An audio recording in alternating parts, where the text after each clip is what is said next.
Je suis en train de travailler sur une pipeline de revue de presse automatisée qui va transformer un ensemble de liens web en un podcast audio publiable.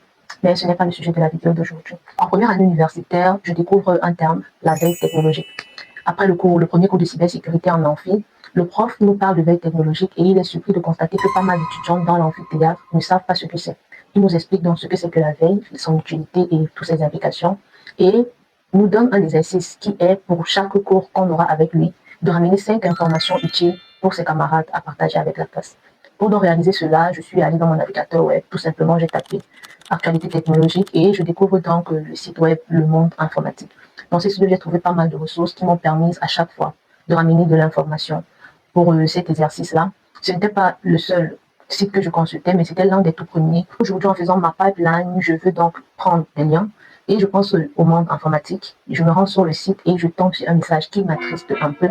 Je vais le lire. Le message débute ainsi: clap de fin pour la rédaction du monde informatique.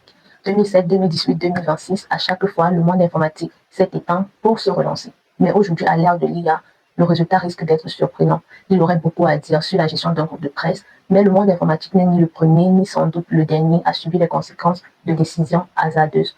Je m'arrête là pour vous donner un aperçu général. La rédaction de la chaîne s'arrête et les contours de cet arrêt ne sont pas très précisés. C'est une nouvelle qui m'attriste un peu parce que c'est un site qui m'a beaucoup aidé dans mes premières années universitaires. J'espère qu'on aura plus de nouvelles pour savoir pourquoi. Comme ils disent, ils mentionnent l'IA. Est-ce que c'est à cause de l'IA? Ils mentionnent aussi des décisions hasardeuses. Est-ce que c'est la conséquence de ces décisions-là? J'ai voulu partager la nouvelle avec vous et je vous tiendrai informé s'il y a des évolutions. En gros, ce sont des choses qui arrivent tous les jours, que ce soit dans les médias, les technologies ou pas mal de choses qui constituent le monde actuel. Il y a comme une forme de renouvellement, un cycle. De nouvelles technologies naissent, des anciennes meurent et ainsi se passent les choses.